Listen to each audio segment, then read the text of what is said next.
नमस्ते दोस्तों, सिस्टम की बात में आपका स्वागत है। आज ना हम एक ऐसे मुद्दे पर बात करने वाले हैं जो बहुत सेंसिटिव है पर उतना ही ज़रूरी। हालाँकि मैं इसको छेड़ने नहीं वाला था, पर मुझे डर लग रहा था। बट वो बंदा बंदा ही क्या जो सच को सच ना कहे और झूठ को झूठ ना कह सके। वीडियो शुरू करने से पहले मैं आपको एक सीधा और साफ बात बताना चाहता हूँ।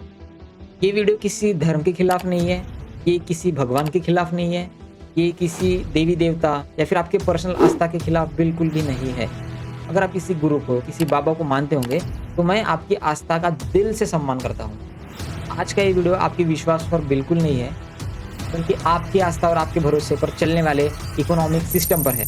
एक ऐसा सिस्टम जिसने धर्म की चादर खुद पे ओढ़कर आपकी लाचारी और आपके डर का फायदा उठाकर करोड़ों रुपए का धंधा कर रहा है। अगर आप किसी के बहुत बड़े सपोर्टर हैं, तो ना मैं आपसे सिर्फ आपके जीवन में 10 मिनट मांगना चाहूँगा। अगर पूरी वीडियो देखने के बाद फिर भी आप असहमत हो, तो इस वीडियो को डिसलाइक मार देना और कमेंट सेक्शन में जाके अपनी डिसएग्री कमेंट कर देना। मैं पढ़ लूँगा, कोई दिक्कत नहीं। वरना इस देश के सच्चे नागरिक और एक समझदार इंसान के नाते इस वीडियो को पूरा देख लेना और समझ जाना कि बिजनेस मॉडल कैसा काम करता है। और आई थिंक इस वीडियो की एडिटिंग उतनी अच्छी नहीं है, पीछे का बैकग्राउंड उतना अच्छा नहीं है, बात करने का तरीका थोड़ा उलझाला सा है। बट ना यार, इस वीडियो में जो बातें होने वाली है वो दिमाग हिला के रख देने वाली है। थोड़ा सा टाइम निकाल लेना और इस वीडियो को देखना। तो चलिए भाई, स्टार्ट करते हैं। चलो, आप तो मासूम हो, आप उतने पढ़े लिखे नहीं हो, लेकिन मैंने अपनी आंखों से देखा है कि बहुत पढ़े लिखे आदमी भी जो तर्क के ऊपर आपसे बहस कर सकते हैं, वो भी इन बाबाओं के चक्कर में फंसे हैं। क्या वो मूर्ख है? नहीं भाई, इंसान ना इन बाबाओं के पास तब जाता है जब वो अंदर से टूट चुका होता है। सोचिए एक ऐसे बाप के बारे में जिसका जवान बेटा हॉस्पिटल में पड़ा है और डॉक्टरों ने हाथ खड़े कर दिए। सोचिए उस यूथ के बारे में जो सालों से कॉम्पिटिटिव एग्जाम की तैयारी कर रहा है पर फिर भी फेल हो जाता है। जब इंसान अंदर से थक जाता है, तो वो डर और लाचारी के उस मोड़ पर खड़ा हो जाता है जहाँ पे उम्मीद की छोटी सी किरण भी उसको बहुत बड़ी लगने लगती है। और इसका फायदा कौन उठाता है पता है? ये ढोंगी बाबा। बहुत ना गहरी बात कर रहा हूँ मैं। ये लोग ना आपको आशीर्वाद नहीं बेचते, ये लोग ना आपको आपका ही डर और आपकी ही उम्मीद बेचते हैं।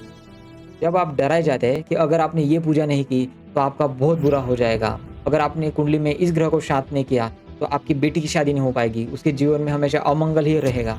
ऐसे समय पर ना तुम ना कितने भी पढ़े लिखे हो ना भाई, तुम्हारा दिमाग काम करना बंद कर देता है, लॉजिकल सोचना बंद कर देता है। ये ना एक बहुत बड़ा साइकोलॉजिकल गेम है जहाँ पे आपकी कमजोरी इनका बिजनेस मॉडल बन जाता है। चलिए, बिना किसी को टारगेट किए कुछ सिंपल और लॉजिकल सवाल उठाते हैं। हम सोशल मीडिया पर देखते हैं कि दरबारों में लाखों की भीड़ बैठी है। यहाँ पे कोई इंसान व्हीलचेयर से उठकर चलने लगता है, कोई बोलने लगता है, किसी की सदियों की बीमारी 2 मिनट में ठीक हो जाती है।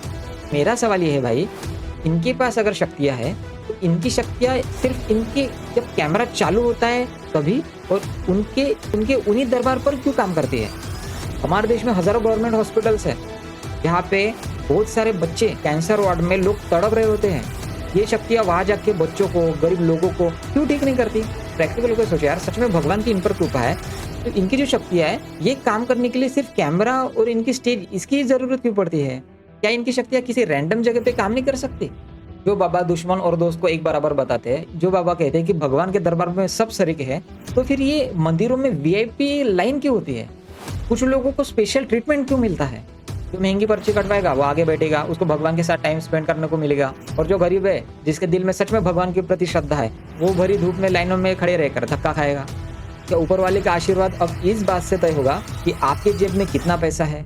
और ये ना सबसे तगड़ी बात है भाई कि दरबार में बैठे किसी गरीब आदमी को कैंसर हो जाता है या फिर पैरालिसिस हो जाता है या फिर कोई भी छोटी मोटी बीमारी हो जाती है, तो वो बाबा क्या करेगा? वो ना राख, जिसे हम विभूति भी बोलते हैं, वो उसको देता है, उसको शुद्ध जल दिया जाता है और उसको ये सब देने के बाद उसको घर भेजा जाता है। लेकिन मजे की बात पता है क्या है? यही बाबा जो चमत्कार करते हैं, जो लोगों की बीमारियां चुटकियों में ठीक करते हैं, वही लोग जब बीमार पड़ते हैं तो ये ना देश विदेश के मल्टी स्पेशलिस्ट हॉस्पिटल में एडमिट होते हैं। वहाँ पर इनको मॉडर्न साइंस, डॉक्टर और वेंटिलेटर्स की जरूरत पड़ती है। तो उनकी शक्तियाँ खुद के लिए जब उनको सिर दर्द होता है तो पैरासीटामोल का काम क्यों नहीं करती? अब बात करते हैं हमारे देश के एडमिनिस्ट्रेशन और सिस्टम की।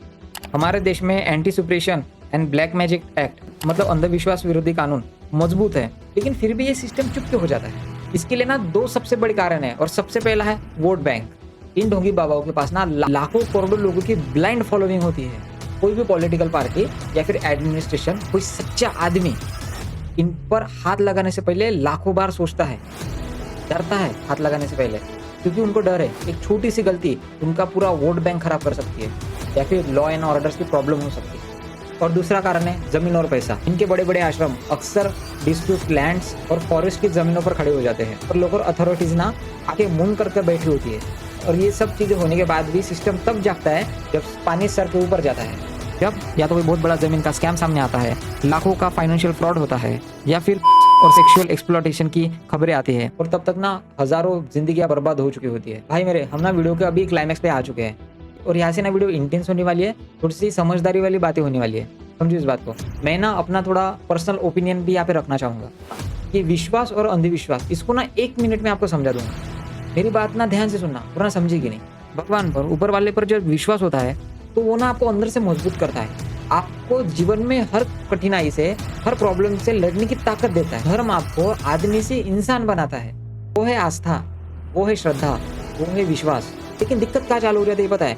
जब किसी जिंदा आदमी को ना भगवान मान लेना, उसने जैसे जैसे कहा वैसे वैसे करना, डॉक्टर से पहले उनकी जड़ी बूटी खाना, भगवान को छोड़कर उस आदमी को भगवान मानकर अपनी मेहनत से की हुई कमाई को उसके पैरों में रख देना, अपने दिमाग का 1% भी यूज ना करके बेच देना, ये होता है अंधविश्वास, ये होती है अंधश्रद्धा। जो इंसान आपके दिए हुए पैसों से, आपकी दी हुई बरगनी से सोना चांदी का मुकुट पहनता है, जो आपसे मंदिरों के नाम से, आश्रमों के नाम से लाखों रुपए की डोनेशन मांगता है, वो आपका दुख कैसे दूर कर सकता है? धर्म के रास्ते पर चलने वाला आदमी या फिर भगवान को, सच्चे भगवान का भक्त जो होता है ना, वो कभी किसी को लाचार नहीं बनाना सिखाता, वो कभी किसी को डर नहीं बेचता। ये टोटका अपनाओ, घर में ये करो, किचन में ये रख दो, ऐसा कर दो, वैसा कर दो, ऐसे मंत्र जपो, हर गुरुवार आओ, हर मंगलवार आओ, हर शनिवार आओ, ये टोटके यूज करना, दरबार आते समय ये सारी चीजें लाना, आपके घर में पूजा है तो स्पेशली उसी दुकान से माल खरीदना, ये सब कुछ नहीं सिखाता हमारा धर्म, हमारे भगवान। एक सच्चा स्पिरिचुअल आदमी आपको कर्म करना सिखाता है। और ना मेरे हिसाब से 8वां अजूबा इस दुनिया का, गीता में भी लिखा है कि कर्म करो, कर्म ही पूजा है। बहुत न्यूट्रल होके और समझदारी के साथ बात कर रहा हूँ, लेकिन फिर भी आई थिंक मुझे ऐसा लगता है कि बहुत सारे लोग मेरी इस बात से असहमत होंगे। लेकिन भाई समझो इस बात को, जो लोग धर्म और संस्कृति के नाम पर इन ढोंगियों को डिफेंड करते हैं, उन्हें ना मैं अपने देश के असली संत और इतिहास की याद दिलाना चाहता हूँ। ऐसे ना बहुत से लोग मिल जाएंगे, पैसे में क्या रखा है, पैसा तो हाथ का मैल है, मोह माया है, त्यागो इस सब चीज़ को, सादा जीवन जियो। और आप लोग ना सच में भोले होते हो, उनकी बातों में यकीन भी करने लग जाते हो और अपने कमाए हुए पैसे का उन्हें चढ़ावा देते हो। लेकिन जिनकी बातें आप सुनते हैं, जिनको आप अंधा फॉलो करते हैं, उनकी कभी लाइफस्टाइल के बारे में आपने देखा है? वो आदमी कहता है कि पैसे में क्या रखा है, वो खुद प्राइवेट जेट में घूमता है, वो खुद करोड़ों रुपए की सुपर लग्जरी गाड़ियों के काफिले में चलता है, उनके आश्रम में 5 स्टार होटल जैसे लग्जरी रूम्स होते हैं। आपने जिस डिश के बारे में, आपने जिस मिठाई के बारे में सुना नहीं होगा ना, वो ये लोग खाते हैं। कितनी अजीब बात है ना, सुनने वाला अपने घर में दाल भात खाता है और सुनाने वाला 56 भोग खाता है। सवाल ये है भाई कि पैसा सच में मुंह माया है तो ये लोग दरबार में पैसे की डिमांड क्यों करते हैं? हर जगह दान पेटी क्यों रखी होती है? तो असली संत और नकली संत, इन दोनों के बीच में डिफरेंस जानो, इन दोनों के बीच में फर्क जानो। हमारे देश में ऐसे ऐसे संत हुए जिनको आपको फॉलो करना चाहिए। आप जिस देश में रहते हो, आप जिस धर्म को मानते हो, उसी धर्म में, उसी देश में ऐसे ऐसे संत हुए हैं जिन्होंने ऐसा कुछ कारनामा किया है तो आपको सुनना चाहिए, तो आपको समझना चाहिए, उनको आपको फॉलो करना चाहिए। लेकिन आप फॉलो किनको करते हो? तो चमत्कार की बातें करते हैं। संत कबीर कपड़े बुनकर अपना गुजारा करते थे, उन्होंने कभी धर्म के नाम पर दुकान नहीं चलाई। रामदास स्वामी जी, उन्होंने पूरी जिंदगी जूते बनाने और उनकी मरम्मत करने का काम किया। उनके पास बड़े बड़े राजा महाराजा आते थे, उनका आशीर्वाद लेते थे और उन्होंने कभी भी किसी से 1 रुपया भी नहीं मांगा, ना कोई आश्रम बनाया, ना कोई आश्रम की डिमांड की। उनका एकदम साफ कहना था कि मेहनत करके कमाई हुई रोटी सबसे पवित्र होती है। आज के बाबा की तरह वो किस्मत बदलने का धंधा नहीं करते। संत गाड़ के बाबा, इनसे बहुत कुछ सीखने को मिलता है। ये उन लोगों को सीधा तमाचा है जो भगवान का नाम लेते लेते वीआईपी लाइफस्टाइल जीने लगते हैं और रात को वो किसी आश्रम में नहीं बल्कि गांव की किसी स्टेशन या धर्मशाला की जमीन पर कपड़ा बिछाकर सो जाते थे। संत तुकाराम महाराज, महाराष्ट्र के एक महान संत जिन्होंने हमें त्याग करना सिखाया, जिन्होंने जीवन में त्याग क्या होता है उसकी सबसे बड़ी मिसाल दी। थोड़ा पढ़ो उनके बारे में। वो ना एक बहुत अच्छे स्टेबल फैमिली से थे, अच्छा दबदबा था, अच्छा रुतबा था उनका उनके समय पे। जब छत्रपति महाराज ने उन्हें सोने चांदी और कीमती उपहार भेजे तो उन्होंने उन उपहारों को हाथ तक नहीं लगाया और बड़े आदर के साथ उन्हें यह कहकर वापस लौटा दिया कि मुझे इस धन दौलत की जरूरत नहीं है, मेरा सबसे बड़ा धन तो वो विठल का नाम है। सोचो भाई, जिसने राजा के धन तक को ठुकरा दिया वो थे असली संत, ना कि आज के बाबा। जो आप ही के पैसों से करोड़ों की गाड़ियों में घूमते हैं। और यही नहीं, थोड़ा ओपन माइंड करो और बड़े बड़े इंटेलेक्चुअल की बातें सुनो। डॉक्टर एपीजे अब्दुल कलाम हमारे देश के सबसे चहेते साइंटिस्ट और पूर्व राष्ट्रपति। वो एक बेहद धार्मिक और आध्यात्मिक इंसान थे, लेकिन वो अंधविश्वास के सख्त खिलाफ थे। उनका एकदम साफ कहना था, अगर आपको देश या अपना फ्यूचर बदलना है तो किसी बाबा की ताबीज पर निर्भर मत रहो। असली चमत्कार साइंस, टेक्नोलॉजी और एजुकेशन से आता है। अल्बर्ट आइंस्टाइन दुनिया के सबसे बड़े साइंटिस्ट, भाई उन्होंने भगवान को ही चैलेंज कर दिया। एक इंटरव्यू में जब आइंस्टाइन से पूछा गया कि आप भगवान को मानते हैं, तो उन्होंने कहा था कि मैं उस भगवान को मानता हूँ जो इस पूरी यूनिवर्स के नियम यानी कि लॉ ऑफ फिजिक्स में दिखता है, ना कि उस भगवान को जो किस्मत लिखता है। उन्होंने साफ कहा था कि डर के ऊपर चलने वाला धर्म, डर से बनने वाला धर्म, धंधे के सिवा कुछ नहीं होता। डॉक्टर बाबा साहेब आम्बेडकर हमारे संविधान के निर्माता, थोड़ा पढ़ो यार उनके बारे में, बहुत इंटरेस्टिंग है। डॉक्टर बाबा साहेब आम्बेडकर एक बहुत बड़े स्कॉलर और बहुत बड़े इंटेलेक्चुअल आदमी थे। उन्होंने पाखंड और अंधविश्वास पर सबसे करारा प्रहार किया। उनका एक बहुत महान स्टेटमेंट है, जो धर्म इंसान को लाचार बनाए, जो उसको अंधविश्वास में धकेले, वो धर्म नहीं बल्कि एक गुलामी है। Charles Sagan and Richard Feynman दुनिया के महान साइंटिस्ट और थिंकर। कार्ल सैगन ने एक बहुत बढ़िया बात की थी, extra ordinary claims required extra ordinary evidence. यानी कि कोई बाबा ये दावा करता है कि वो चमत्कार कर सकता है, क्या बीमारी ठीक कर सकता है, या बिना देखे आपका पास्ट फ्यूचर बता सकता है, तो ये एक एक्स्ट्रा ऑर्डिनरी दावा है। लेकिन आज तक जो कोई भी बाबा दावा करता है कि मेरे अंदर शक्तियाँ है, मैं चमत्कार करके दिखा सकता हूँ, मैं पर्ची पर लिखकर तुम्हारी किस्मत बता सकता हूँ, वो साइंटिस्टों से भिड़ ही नहीं सकता, वो साइंटिस्टों के टेस्ट को पास ही नहीं कर सकता। ऐसे विचार थे कुछ संतों के और कुछ इंटेलेक्चुअल लोगों के। उन्होंने समाज को इतना दिया, इतना दिया, इतना दिया, लेकिन समाज उनसे 1% भी कुछ नहीं ले पाया। तो मेरा मानना ये है कि इतनी लंबी वीडियो देखने के बाद आपको कुछ समझ आता है। आप अगर बीमार है तो आप डॉक्टर के पास जाओ, ना कि इन फर्जी बाबाओं के पास, और अपनी जान जोखिम में मत डालो।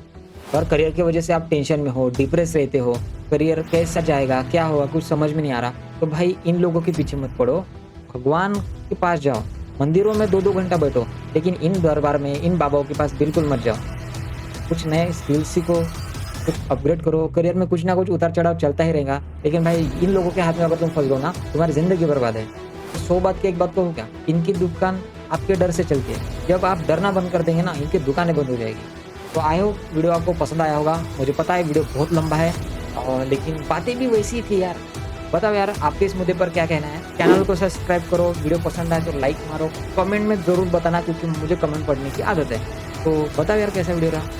ठीक है।